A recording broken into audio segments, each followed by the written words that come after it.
And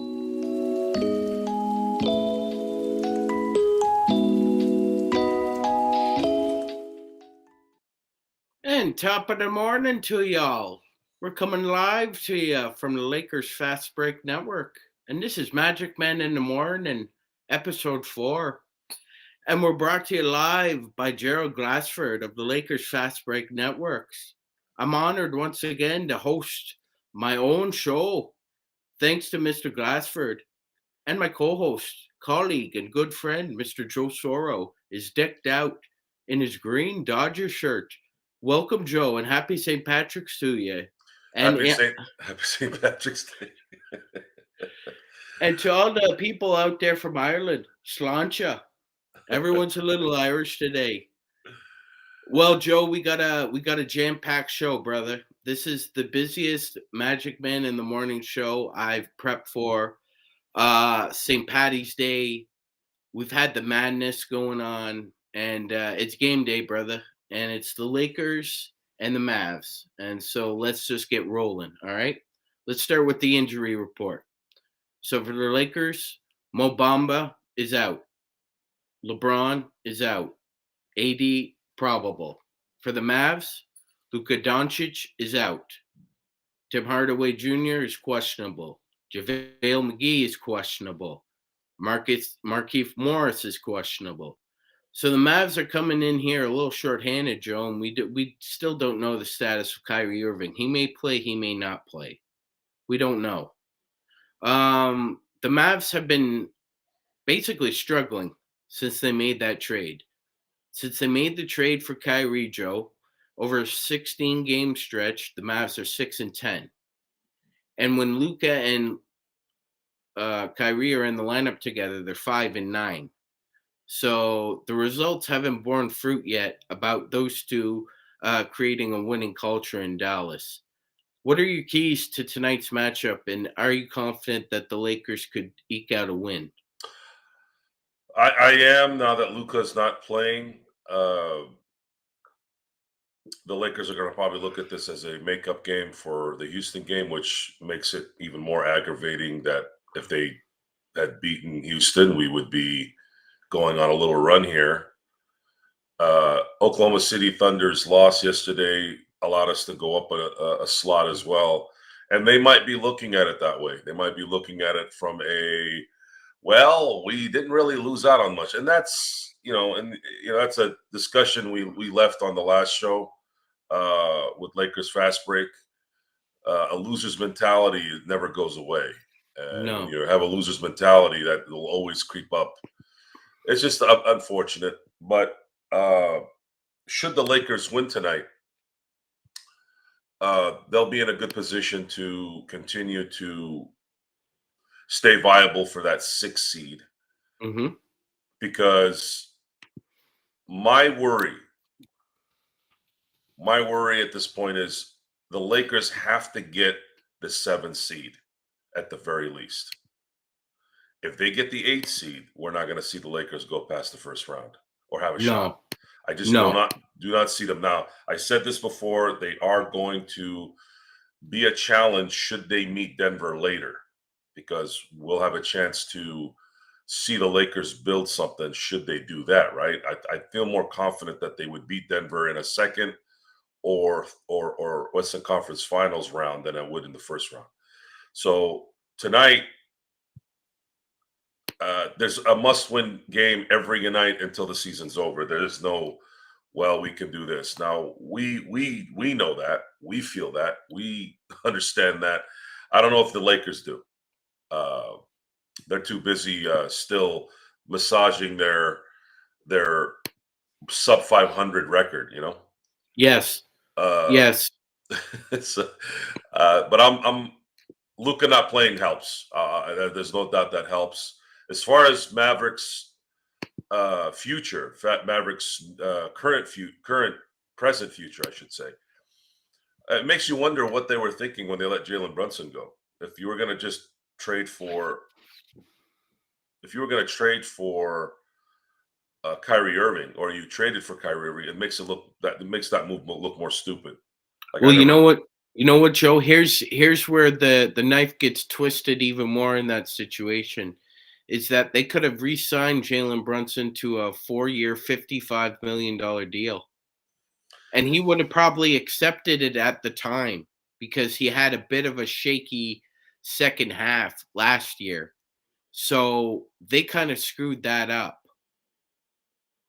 Yeah, it's an interesting scenario. I feel like Dallas, and I think I know why. Mark Cuban has become very diverse in his business practices since the championship. He was engulfed in Dallas Maverick basketball for from when he bought it in 1998 through 2011. 2011, after winning the championship, he dismantled a he dismantled the championship team to make it better, and they really haven't ever recovered. And the organization hasn't really been run well since. And with news that Michael Jordan's going to be selling his majority stake in Charlotte, goes to show you that if you want to be great, you have to be all encompassing with this thing. And if you're not, you risk not running a good organization. So Right. if there's a lesson to be learned for people out there, if you want to master something, you got to go all the way in on usually one thing, especially if it's a billion-dollar business type thing. Most of us will never do that, but even if it's, let's say, $1 million business, you are you got to understand that you got to be there. So it's like the old Frank Sinatra. Frank Sinatra used to say, 90% of it is being there. It is one of the most true comments I've ever heard in my life. It is very true. Everyone will like understand this. It's just like going to the gym. The hardest part is getting to the gym sometimes. Once you get to the gym, you start working out. Then you're there. You might as well get your workout in, right? So it's hard for And Dallas. It's hard for Dallas and Mark Cuban and specifically to be, he's got Shark Tank, he's got all these other things. I've been listening. I happen to catch him on some interviews, doing some other things, commenting on other things. It just doesn't look like he's all in with the Mavericks, and it's showing in how they're operating. Uh, so the absolutely, news, yeah, absolutely, his involvement with the Silicon Valley Bank, which was a complete and utter mystery to basically everybody else. But I guess when you're just doling out money to venture capitalists, you can find the right charmer, Joe, and he just talks into stupid people can talk smart people into dumb decisions, man. Happens every day, as you know. You've talked about it before. And you've also brought up something very important too, and that's your availability. That quote is true. Like there's something to be said about 80% of success is just showing up. And you were right about working out. That's the same for work too. The hardest part is getting up. Once you're up and you refresh and you're on your way to work, you just start working. You're right. You're 100% right. It's programming.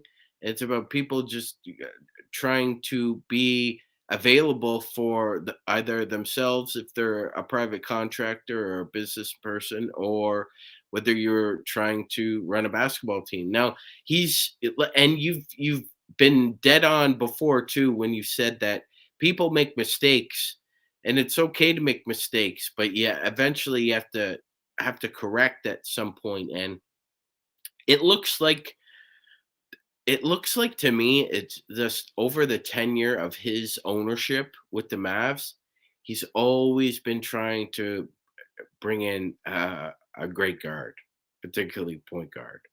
You know, he he brought in Steve Nash, but then he let Steve Nash walk out of the building, and he never came back. He tried to do the same thing with Rondo, and Rondo and Carlisle almost burned the American Airlines arena down. He's trying to do it with Kyrie, another questionable character.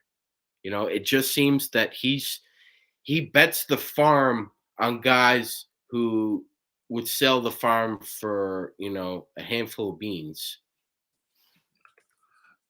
It's an interesting comment that Steve Nash, he gets a lot of flack for the Steve Nash release. But the reality is, if you really understand what was going on around that time, and obviously what happened after, is Steve Nash became an MVP because of him leaving. Steve Nash is would have been an all-star, still would have been what he was in Dallas, but he became a Hall of Famer with Mike D'Antoni. It was putting Patrick Mahomes in an Andy Reid offense, and vice versa. So it's easy to say, well, they screwed that one up. They were not going to have Steve Nash MVP in 05 and 06 in Dallas, not with Rick Carlisle. Rick Carlisle doesn't run that kind of ship. And whether that was a bad move or a good move, it's obviously a bad move because Steve Nash is still better than what you probably had. But I don't really hold that against him too much. What I do hold against him is the hypocrisy of his inability to do what Dr. Buss was doing or Mitch Kupchak was doing. Gerald, sorry to, be up this early. Well, it's not really early. It's like 8:05 in the morning here in California, but because Scarlet and Blue was saying we're up early. We're early bird gets the worm, by the way, Scarlet. But get there early. That's the quote. Get there early. Right. So we talk about, we think, oh, Jordan owns a team. Oh, Mark Cuban's this money savant. Guys, sports is a different ballgame. Running an organization in sports is a completely different ballgame because you're not just trying to make money. No business is like sports. A business can fail financially and win a Super Bowl or win an NBA championship, right? I mean, these days that's not happening anymore, but that's kind of the game, right? Well, where can you make more money or whatever? You still have that window of where you can make more money if I do this or make less money. So there is Mark Cuban, where I kind of lost a lot of respect for him, was his complaint after the Chris Paul trade. Him and Dan Gilbert, two capitalists, two people who've probably done those kind of moves in other industries, being upset that someone bettered them again. And then you rewarded them with that bitching and whining. And that right there, Sean, is going to come down to, it's always going to come down to where my anger comes from, is hypocrisy. You've mentioned that many times, Joe. If you're going to be a whining, crying, there's a lot of that going on in this culture, right? Yes. You want to be that from the beginning and the end. Those people are easy to deal with. Those people are easy to deal with. You let them yap until they shut up, and then you tell them a little bit of dose of truth, and then they're going to do one of two things: either piss off or yell even louder, and then they look like fools. It's very easy to kill the guy or the girl who's straight ahead on who they are. The hypocrite or the hypocrites, someone like a Mark Cuban, someone like a Dan Gilbert, that have actually some say in things or some ability to do things, those are the ones that are scary. Those are the ones that end up firing everyone and then collecting their bonus, right? And then they'll come back with, well, this is America, this isn't this. So it all kind of makes sense, when you look at how the organizations are run. The organization, and Joe, This is a great point, and we need to talk about this in the future because what's happening now is Dan Gilbert is slowly getting out of the business of the NBA, and he's delegating that to his son. And we've seen that the Atlanta Hawks ownership is delegating to the primary ownership there. Tony Ressler has delegated a lot of the day-to-day operations to their son. So we're seeing a lot of nepotism going on in the NBA, and it's just not completely confined to Los Angeles, Joe. It's not just the Lakers who have that organizational uh, shadow. It's now other organizations, and like you said, if if if if Dan Gilbert himself has shown himself to be, you know, like you said, kind of a hypocrite. He made all his money as a capitalist, but he has a problem with capitalism in a sports organization, and he would rather see a form of socialism. Where either he's constantly in the lottery and he can build up a team slowly, or he benefits from the TV contracts, and when he's told he has a team that's good enough to compete, then he'll spend some money. That, like you said, that is the ultimate form of hypocrisy. Well, the it's human beings, people in general, whether they're whatever. It doesn't matter if they're rich or not. It's just easier when you're rich and you have some power because the majority of people are going to be slaves to currency because they don't usually don't have it. And they'll compromise their ethics and the decision making based off that money. Uh, Absolutely. you've seen me make jokes to Gerald a little bit about money. Someone who comes from no money at the beginning of his life. I mean, I wasn't dead broke. My parents were normal, poor people coming from a different country, and then they slowly turned into middle class people. I didn't grow up in any kind of bad environment. I actually grew up in a nice environment. I was able to have clothes and shelter and food and all that. I didn't come up hard like most people try to fake sometimes. It's kind of funny when you hear stories and you know it's not true. How they came up hard. I'm like, anyone who's got shelter, food, and clothes is not coming up hard. Come on, people. So, but I didn't have the luxury of understanding how business money, and I didn't grow up with that. I mean, my dad did his best by trying to tell me to watch out for this, watch out for that, and that was it. It wasn't until later when I understood that money, it just it if you're not careful, it's going to make it worse for you. Because if you're about your mindset is going to go in so many different directions and your focus isn't going to be there. And I think what made Dr. Buss unique is that he did actually come up poor. So when he did have the money, it didn't mean that much to him. Plus, his confidence in being able to manage it or get more later was really ultimately a gift from God that he had. Yeah, Okay. it's 100%. Like his Dr. Buss's confidence, self confidence, and his optimism were already there, Joe. They were baked into the cake. That was there with him when he was poor in Wyoming. You're right. So it's not as if it changed his personality. No, he was who he is.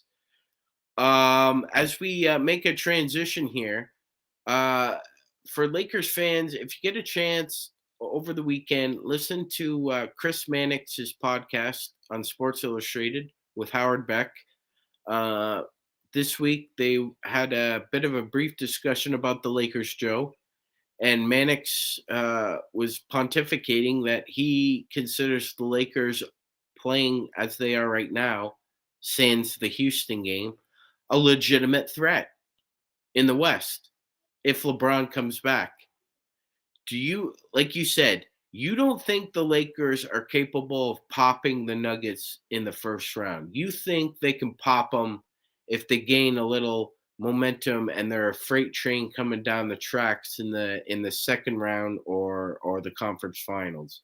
So that would surmise me to believe you don't agree with Mannix and you think the Lakers won't pop the Nuggets. The Nuggets are going to pop the Lakers if they play each other in the first round.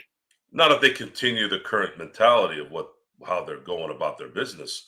The reason why it would work if they were a round or two ahead of them, or a round or two ahead, I should say, they're not going to have the ability to scale back in those two rounds. So you win the first round, and you happen to make it, win the second round, and you meet Denver in the in the which means they'd have to get the 7th seed, beat the Yes. second, beat the 2 seed, and then you'd meet Denver, and if Denver wins their first two rounds, because then at that point your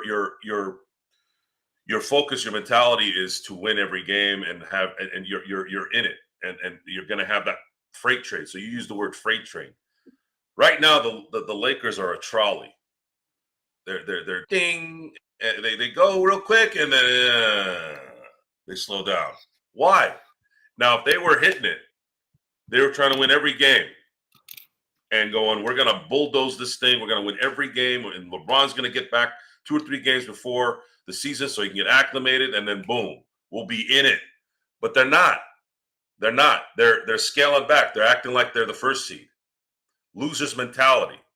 Now, Chris Mannix had something good to say about what they're doing. Yes, when they're on, but they're so arrogantly stupid that they think they can just turn it on. Just stupid. There's no other way to look at it.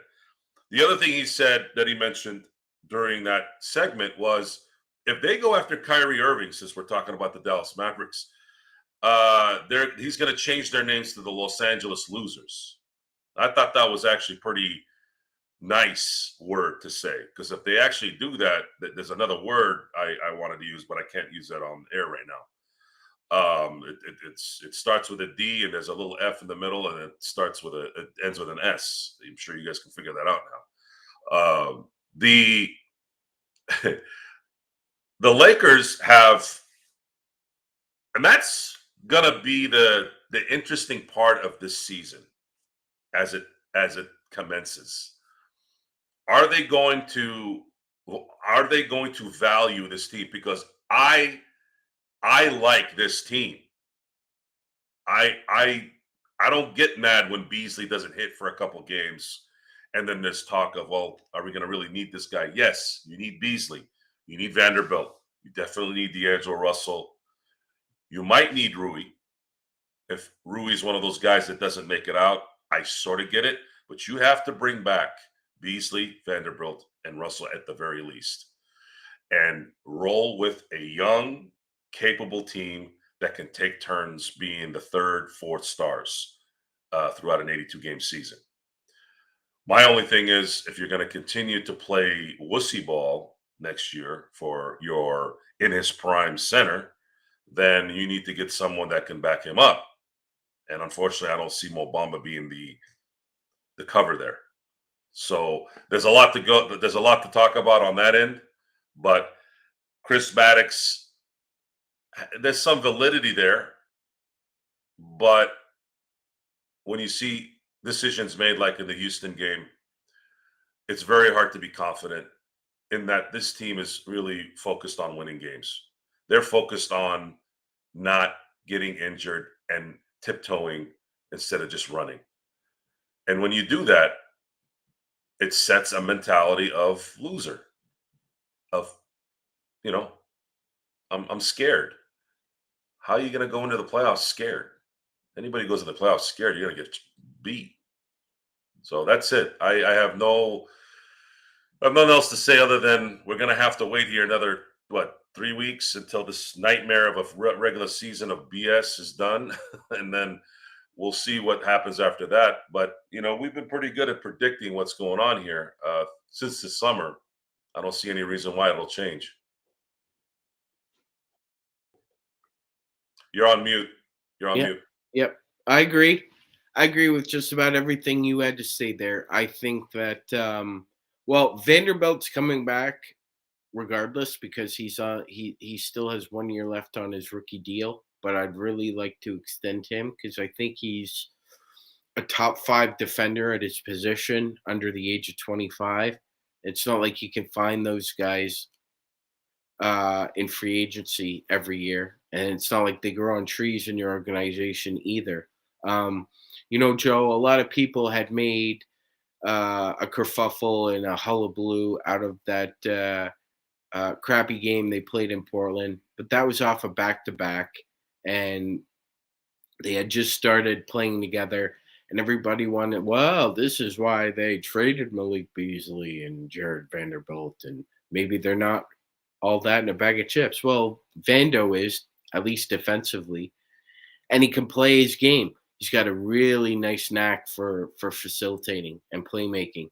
His backspin on court passes is almost perfect. It's nearly magic like the amount of precision off those pass, and he's smart too. He plays with his head up. He doesn't play with his head down. Sure, got flaws here and there. He's not a great offensive player.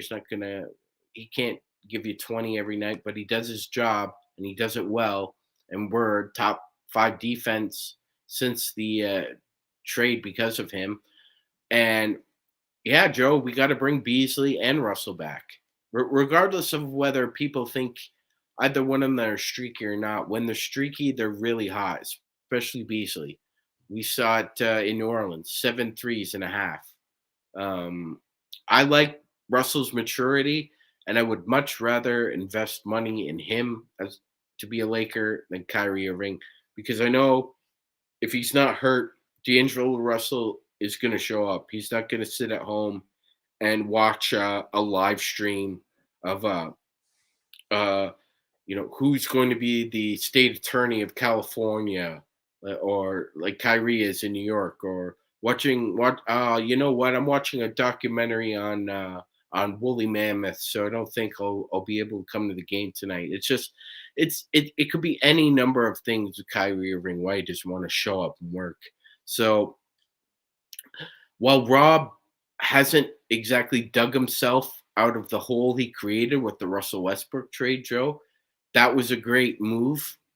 And he made several other smaller good moves. I'm not sure if Rui is going to be back or not.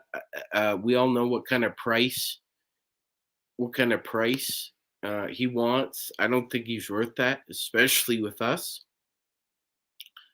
I think if he wanted half of that, I think the Lakers could work around that with the MLE. But we'll see. Like you said, we'll see what goes on. But they definitely have developed the chemistry absent of LeBron, and that's kind of why you, me, and I think other smart Laker fans get a gut feeling that they probably are going to run it back with this group because the proof is in the pudding. They've managed to get the results, and as we transition again and we're gonna have to do some rapid fire stuff here, Joe. Madness started. So the Magic Man, the Madman from Toronto, watched some of the madness yesterday. I'm not sure if you caught a few of the games or not, Joe, but a couple of huge, huge upsets. So I want to get your thoughts first on the Princeton Tigers uh, surprising the hell out of everybody in the country and the basketball community, defeating a team likely favored to get to the Sweet 16, the Arizona Wildcats, 59-55. What were your impressions of that upset? Well, there's with the transfer portal and the NBA dominating young players, you don't really have. There's a lot of factors in that. There's talent that's spread out throughout the country. Now, Princeton, this isn't the first time Princeton's won a big game in the first round. Um, but definitely, I think the most upsetting win for Arizona. Geez, I was hearing Michelle Beadle, a very popular sportscaster, talk about how she's done a lot of work with Sean Elliott because they're over there down in San Antonio, and they're like, he didn't even answer his phone. For those of you who don't know who Sean Elliott is, former Spurs player, Arizona Wildcat alum. And what usually happens is you get these upsets. You've been getting some of these 15 seed guys that make it to the Sweet 16, let's say. You'll get some 7, 8 seeds that go to the Elite Eight and maybe even the Final Four. But in the end, it's always a big program that wins it all. It's very rare that you're going to get a Butler. Butler got a hair away from beating Duke. Ooh, yes. Gordon Hayward's shot, right? Yeah. And I know everyone wanted the Cinderella story there, but I respected Mike Krzyzewski and Duke so much. I was cheering for Duke to win that game. But that was probably the closest that a non-powerhouse team came to winning it all the last 20 plus years. And I don't see it changing until it changes. I got to see it if that's going to happen. But it's starting to get close because you don't have the guys that are playing 2, 3, 4 years anymore in these big programs.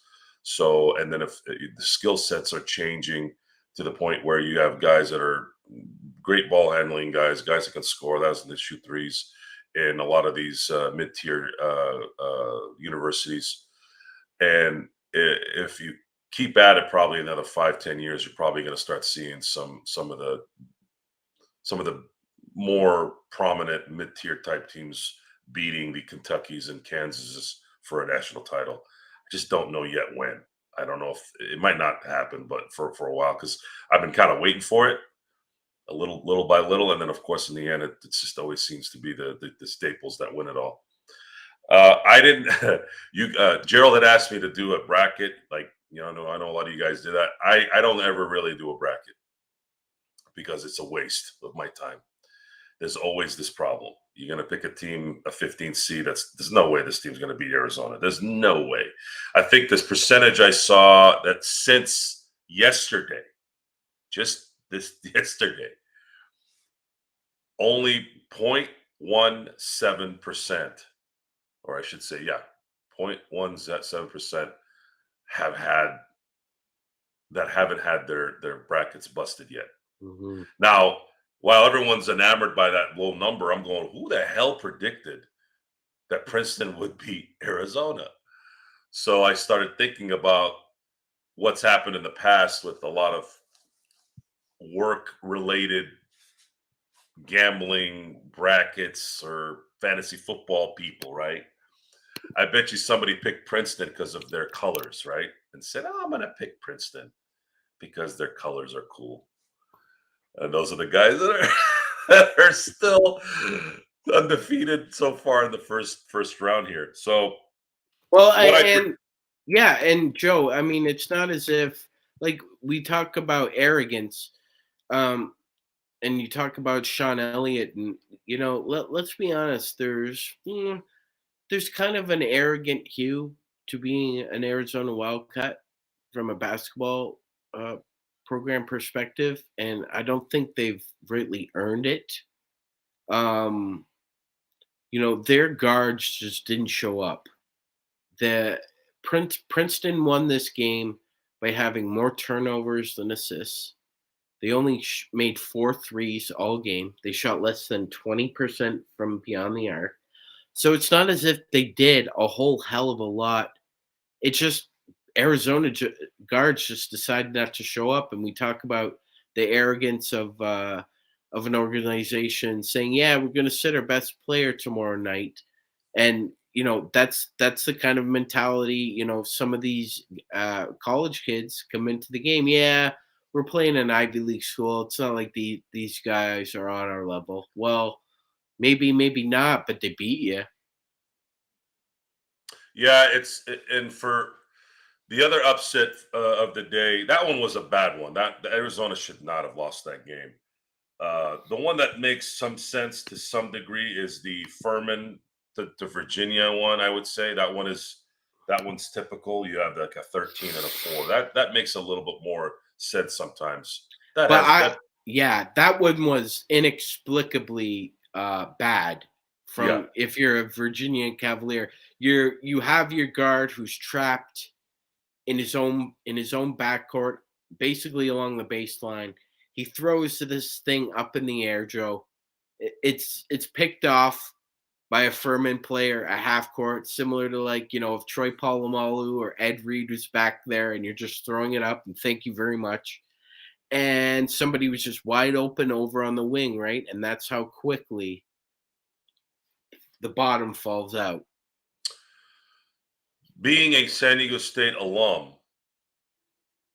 I feel that Furman will have burnt out their enthusiasm for that first win and allow San Diego State to likely reach the Sweet 16 due to that. The only issue there is if Alabama beats Maryland, I always enjoy the dual high end programs at the top. Like I want to see Alabama win a national title in basketball because I know it would make people mad. Damn it. Yes. Saban's winning every other year. And now Alabama's good at basketball. So But I just something, Joe. It just says a lot of things about where the competition influence has gone. The influence is in the South. It's no longer in the East, and it's no longer in the West. It's not as if you come out of high school and you want to go to California or you want to go to New York because you'll be on prime time TV. No, not really. You could go to Alabama, you could go to Louisiana, you could go to Florida, you could go to Mississippi, you could go to Texas. They're on prime time too. It changed the hue a lot of, like you said, the blue bloods, because a lot of people, like, the blue bloods sell. Duke sells, North Carolina sells. But some of those blue bloods have kind of tailed off, Joe. UNLV isn't what they used to be. Georgetown isn't what they used to be. yeah, Even since Tark exited, a lot of their I'm sorry to say this, a lot of their ability to be great for a long time was they were in Vegas and Tark was liberal with some things. Tark had a lot of guile and a lot of gall. He was He very had liberal both. in the rules. And you know what? That's to me, that's kind of what made him so great, is that I would love him for that. He's like, just play the game, just win, and I'll handle all of their crap. I will handle them. I've got And them wrapped around my that's finger. why they loved Tark. This is why people love Tark. Number one, his players loved him because of that, right? He took the heat. He goes, "Don't worry about the heat. I got it. Just win me national championships." And then the boys that were working with him on the side that weren't getting killed, by the way, they are like, "Jerry, man, thanks for letting us in. Can you do it?" I'm sure that if there was an issue, I'm not saying there wasn't. You don't know, but I think they would have found something if there was really something. But what Tark was able to do is he was able to tell two sides. Look, I know you kids just don't have a lot. I'm going to try to help you have a little bit, even though it's kind of pushing the rules, right? But then the boys that are in town, guys, I'm going to give you all the access and all the ability to look at what's going on, but I'm not going to be doing anything shady, okay, in terms of like gambling stuff. So their ability to be able to handicap or get involved or be around that atmosphere, I think he did that. I think he was able to do that, and that's why they loved him for it. And then, of course, his players were able to, you know, work around that and get kind of what they want. Now, the South. It's interesting you mentioned the South. The South, we say blue bloods, dude. Duke is in North Carolina. They're in the Carolina. That's the South. That's Kentucky and Duke and North Carolina. Why are these teams so good, right? Why are they so great? Well, Saban, you're one of your favorite guys, one of my favorite guys, at least in terms of the coaching profession. When he was being solicited by Texas and USC to come join there, he told them it's not the same. And this is in Texas too, which is crazy. Actually, it's not. People don't understand this. Texas, the players become gods, right? In the South, the leaders become gods. You got Nick Saban, You got Les Miles. You got uh, if you want to go way back, you got Bear Bryant. Like the leaders of the young men are the gods, and Yeah, when you Kirby have Smart that, right now is the king of the South. and the reason why that's important because they don't leave. Kids leave after 4 years at the most. So when they're in control, the kids, you're not going to be able to really do what you want to do. So Nick Saban mentioned to them, the kids listen here. Their parents teach them, hey, listen to the coach. Hey, I'm going to whip your butt. They come from that upbringing. The South is holding on to that. The South gets made fun of a lot for being this podunk region Yep. of rejects, right? Mainly in just societal and social terms. But they've kept the basics. They've kept the basics in terms of the fundamental basics of respect and learning and understanding where to go and how to conduct yourself. It plays a huge part, especially in sports. And then the payback for those players is 7, 8 draft picks in the first round, especially in football, like from Alabama, obviously Auburn, Florida, all these places. I You, mean, you Calipari talks about that more than his championships, more than his SEC championships, more than what he did at UMass, more than what he. Calipari is like the actor that doesn't care about Oscars, which is very, very rare.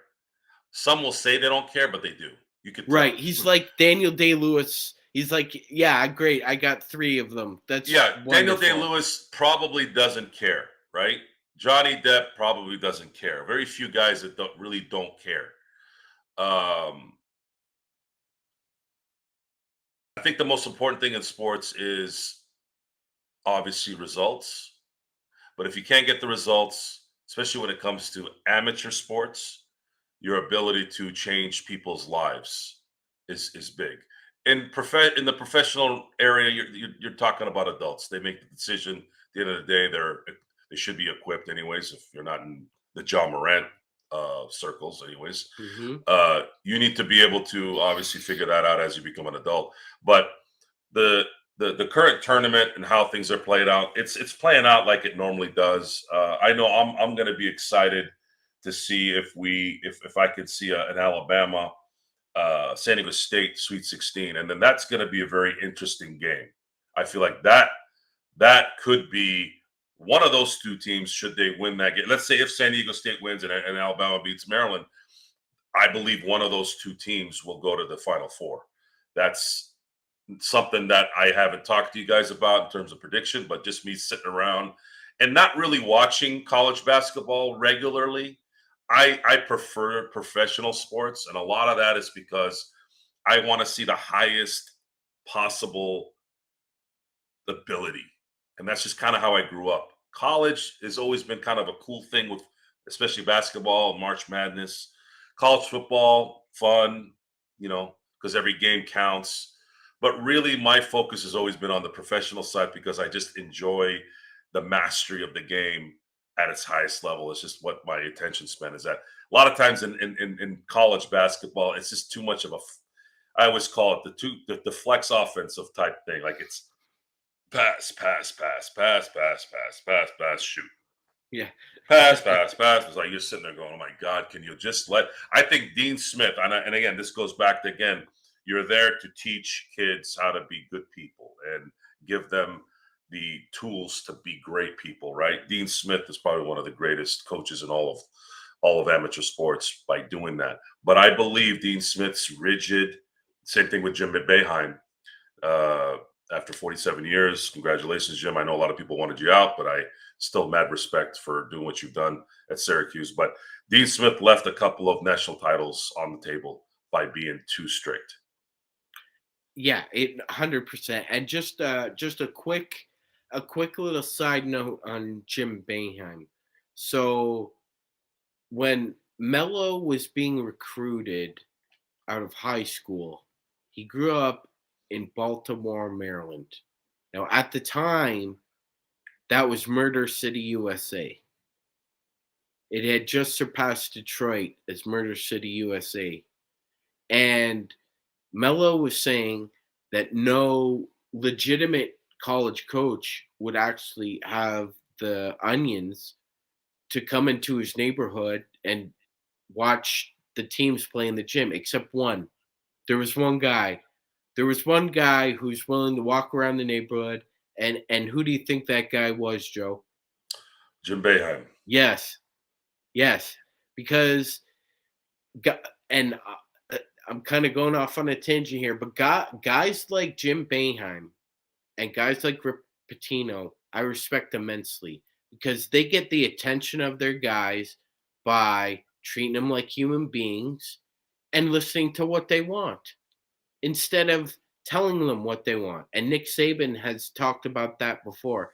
He says, I don't, you people, some of you people think I sit at a table with a family and a recruit and I tell them what they want to hear or what I think I need them to hear. He says, no, I tell them what I want them to understand is that when you come to play for me, first of all, you need to be a man. And that means getting up on time, getting a class on time, coming to practice on time, coming to team social events on time. And it means wearing a suit on game day. And it means saying yes, please, no, thank you. And I come from a military family, Joe, and it sets an attitude for the rest of your life. When you have self-respect, you're able to respect other people. And I think that's where it comes from. And I applaud guys like that. I don't care what they do off the court. I really don't. That's none of my business. It's none of your business. It's none of the audience's business, really. And our society has gotten too bogged down into being moralists more so than human beings first.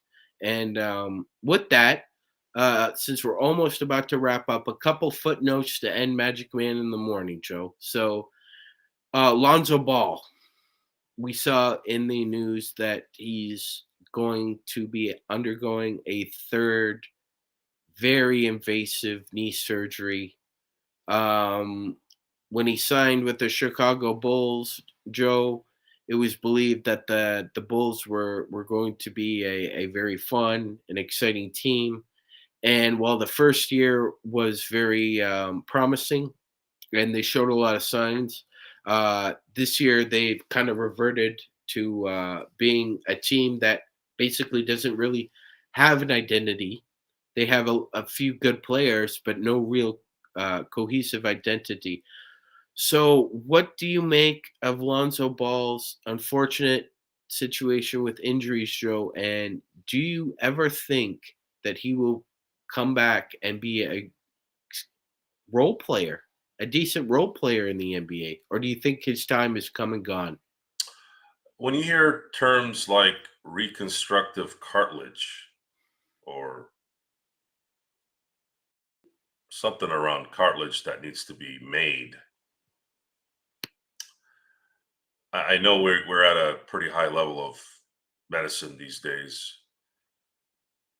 I hope he can make it back, but my instincts tell me he's probably done. Uh, it makes the draft, just from the draft perspective, a massive bust for the Lakers in terms of who they decide to choose, especially with Tatum after him. Um, but the Lakers were able to turn Lonzo into Anthony Davis, so that doesn't matter anymore. And then there's always a debate. Well, if they had had Tatum, would they have traded him for for for um, for AD?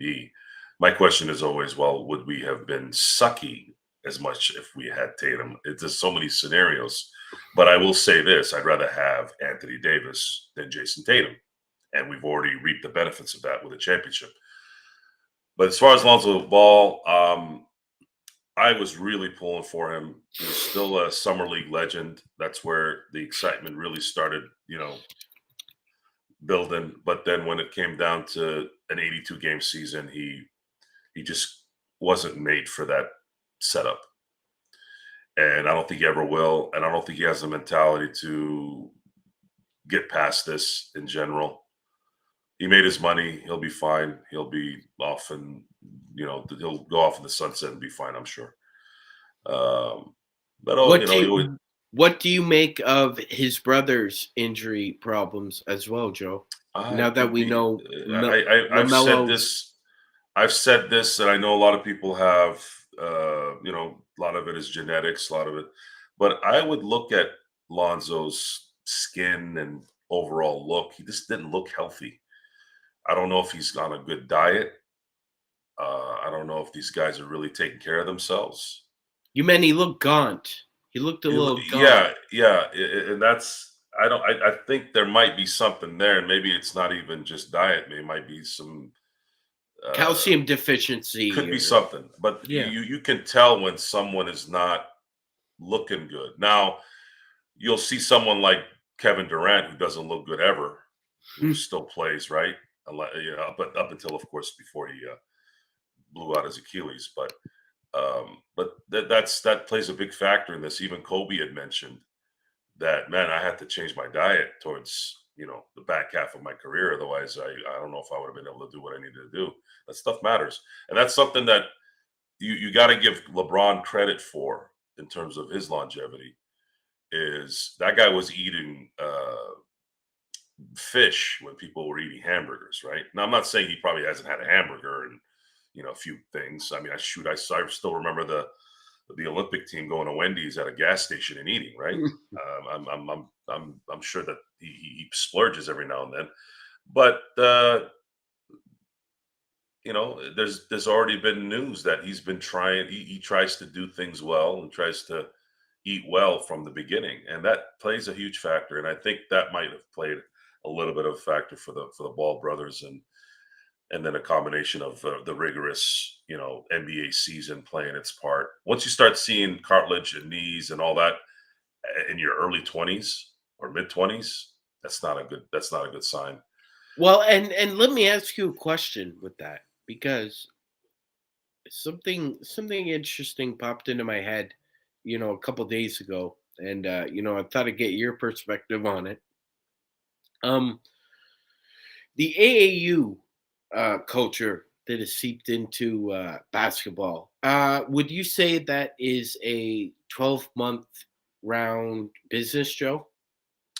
Every business now is 12 months. Even So yeah, travel ball for baseball is even worse. yeah. So you have a culture now that breeds got to play. You got to keep playing. You got to keep playing. You can't take a month off. No, you can't take 2 weeks off. No, we've got a tournament in Palmdale. We've got a tournament in Temecula. We've got a tournament in Palm Springs. You got to keep, and we're seeing all these injuries and the significance of them popping up now, and I see a lot of it is from the seeds of this AAU culture. Well, AAU's always been there and it will always be there, but it has gotten more rigorous. Now, just like when you watch a gymnast, you know, As tumble for 10 years at age 5 to 15, what happens, Sean? What happens to their body? They oh, look it just like they stop growing at yeah. 10, right? So when you have children who are playing one thing, Zangerstein made a really good point on this. I don't know if she's here, but she said that when you don't play, let's say football, your body isn't acclimated to I always called it the Ray Lewis steel versus someone who hasn't been conditioned to play Ray Lewis football. And I use Ray Lewis as an example because a man who plays 20 years at that position and not be completely shredded in terms of the brain, there's something that was in that bone matter that is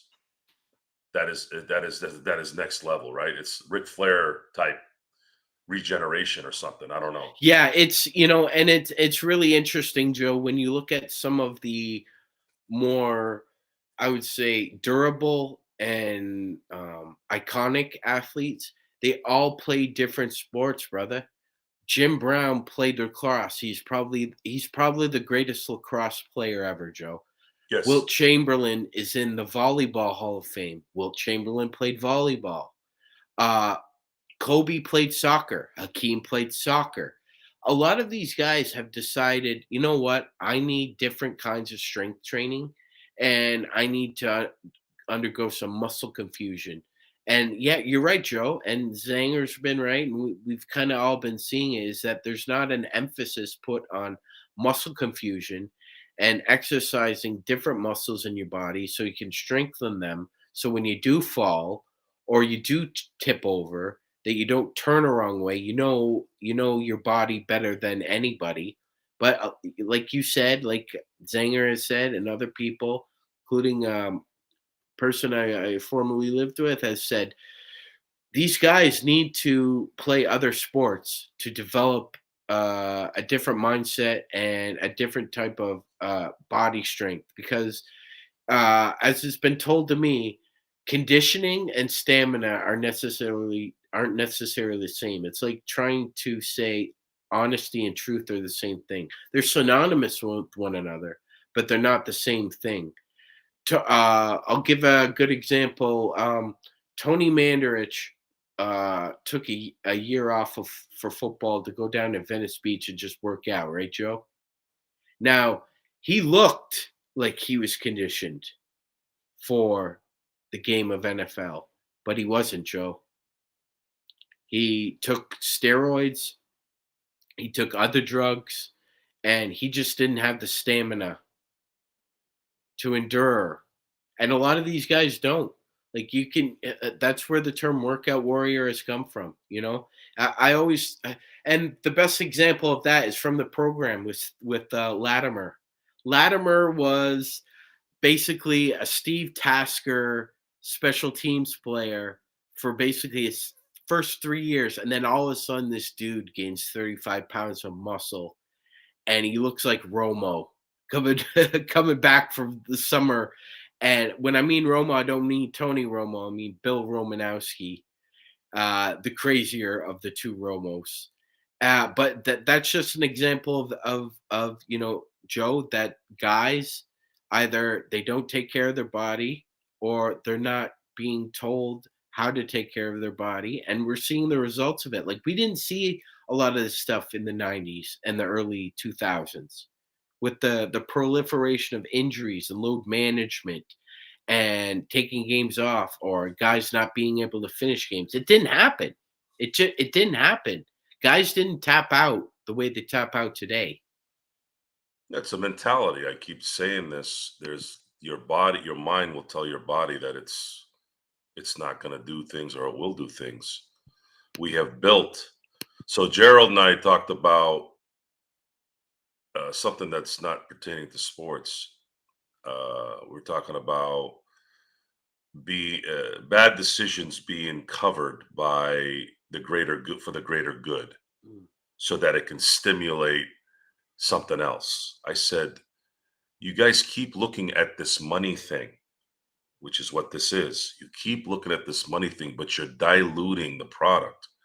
You're diluting yourselves and how you work. So if you look at how the world is developing with all the bank bankruptcies and this, you're keep telling me the same garbage, yet you guys are slowly withering away with your ethics and your values and your ability to do basic normal things because you want these material things so badly in the name of I want security for my family. Do you? Is it really about security of your family? Or is it about going and buying a nice car and buying a big house? You really don't need much in this world. And I've said this to you, I think off air. I might have been on air too. As I've gotten older, I want less things. Yes. People, the more you have, the more you have to manage it. The things I that don't you want to own. manage it. I don't want to manage jack squat. Okay. Fight Club had a great quote, Joe. The things you own end up owning you. 100%. It's so true. All these boats. I'm not saying don't do this stuff, but No, if you want to buy a boat, understand the point of what we're saying here. It creates an infamia. It's this. Well, Joe, they're trying to go make a living. No, they're not. They're trying to go make a living. They'll open up their own business and try to go make a living. They're trying to make millions of dollars so they keep can up with the Joneses. and keep up with the Joneses and buy their parents a house and buy their friends a house and buy this person a house and do all that. Don't insult my intelligence. And this is being fed by the other vultures who want to make money off these people, make money off gambling and all that. And everything's good and happy because, hey, we're all part of, you're talking about the difference between the truth and honesty. So they're all being honest. Hey, we're all in this to help each other get to the brass ring. We're all on, we're using our honesty. But the truth in the end is at what price? Right, because if I bankrupt you, I don't care. I was being honest with you. Where are those guys going to be when you have no cartilage in your knee, Lonzo Ball? Where are you going to be? Where are they going to be? What's going to happen is, here's what's going to happen. You're going to be at a picket line angry about a $40,000 investment you made in college and asking for someone to bail you out. And since the gravy train has stopped, a lot of those guys are just going to stick out their thumb and see who else they can hitch a ride with. Going back to the truth, we are not telling the truth to people anymore. We're trying to massage it. Well, here's the truth. You want to take a loan? You made a mistake in college? Guess what? You got to deal with it. I paid all my loans off. I had to pay that mistake. Why should I be punished? I knew I had 3 places that I could have gone: San Diego State, UCLA, and USC. UCLA at the time, I believe they had trimesters. Each semester was 13 grand. It's the number I remember seeing. USC, 30,000 a year. I don't know if those factored in housing. I don't think it did. Housing and food and all that, right? You're talking about tuition. I said, holy crap, I don't know if I could do that. One of my buddies went to UCLA. He took the chance. That was on him. I said, nah, I think I have a better chance of playing ball at San Diego State. Plus, my family just moved there, and tuition there is $600 and change a semester. I think I'm going to go there. I'm an 18-year-old kid, doesn't know his rear end from his nostril, and I knew to make that call. Now, I took a FAFSA loan for a year and a half, $4,000 and some change, and I looked at that after 18 months. I said, what the hell am I doing? I just got a job making pretty good money at the time, $1,500 a month, being a bellman and a driver. Had my own apartment at 19. I was living it up. I said, you know what? I can save up $600 worth of tips and pay for my tuition, and then books are usually another $300. So up until the last year, because I got really behind in graduating, I remember it was the 5th year. I'm going, dude, I'm never going to graduate. So then at that point, I asked my parents, mom and dad, can you help me pay for tuition for this last year? I'm going full bore. For the first time in my life, I did summer school. Got 10 units done in summer school, got 18 units done in the fall, and 20 in the spring, and graduated by the skin of my eyelids. I wanted to use the other thing, but again, we're a PG-13 show. So you could say short hairs. You could say short hairs on my show. I wanted to put something original too. So yes, we did all that. And I paid off my loan. And that's life, guys. Now, I'm going to use my thing. Okay, so you want to be compensated for what you're doing. I know this is apples and oranges, but what if I feel entitled that I should have my mortgage paid? Yeah. Well, Joe, that doesn't make any sense. That's a completely different investment. I go, no. You know how much of my mortgage, my impound mortgage, you know how much of that goes to Melrose and just stuff that Melrose is like you're paying for the surrounding landscape stuff or schools your kids didn't even go to yet. I didn't even have kids and I was paying this. Now, now I feel, look, I'm paying $600 to $700 a month on this crap. How about you hook me up now? I've been paying for this for 13 years. I can use that to go stimulate the economy better. So you can play that game all you want. Yeah, you can play You that made the game to commitment. the. So as we close out the show, Joe, just one more footnote to go, and then we'll say our goodbyes. I want to get your opinion on the news that Michael Jordan is in serious talks now to sell a majority stake in the Charlotte Hornets franchise. What are your thoughts on his ownership tenure so far, and your thoughts on him getting out of being a majority NBA owner? Well, it's good that we circled back to the same subject we started with, except it was with Dallas and Mark Cuban.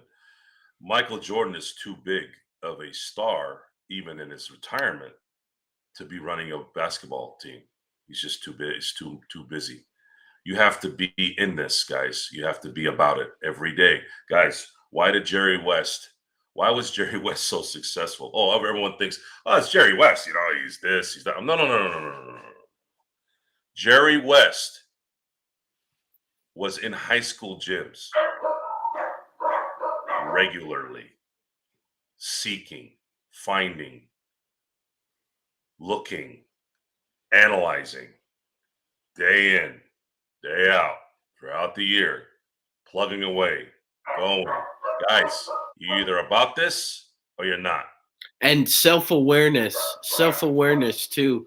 He, I think Mike did some soul searching, Joe, and obviously, if he's getting out, that part of him is saying, you know what, I just I just don't know talent as well as I thought I did.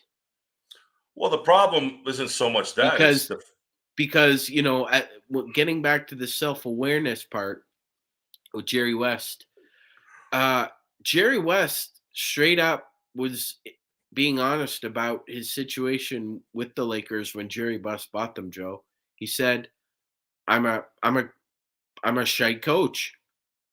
I'm a shy coach," and the two reasons uh, you couldn't argue with, and he was dead on. I can't get these guys to do what they need to do. And worst of all, I can't suit up and be them because I know what has to be done. yeah. That's what drives me. And he said, that's what drives me nuts and keeps me up at night. And I can't coach because I'm not a good coach.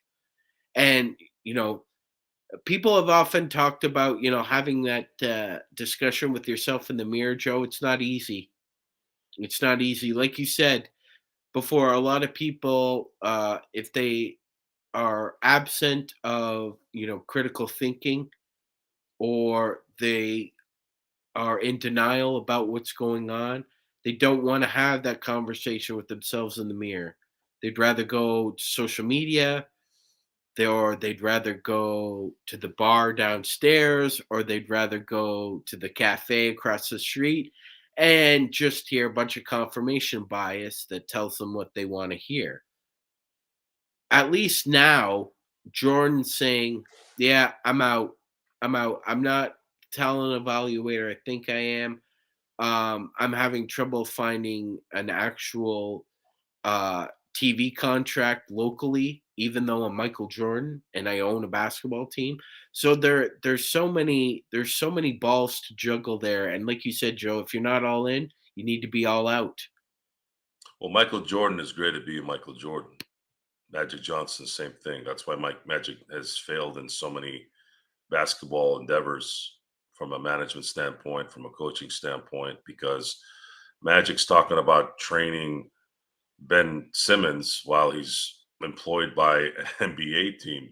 He doesn't understand the concept of you can't do that. And most of these guys are good at being who they are. They made it being who they are. When you have to be something else, which is what talent evaluating is. You gotta be in it. You gotta know what that is. And maybe Michael Jordan didn't know it. And that might have been the resentment that someone like Jerry Krause and Jerry Reinsdorf had against the players. You look at Scottie Pippen.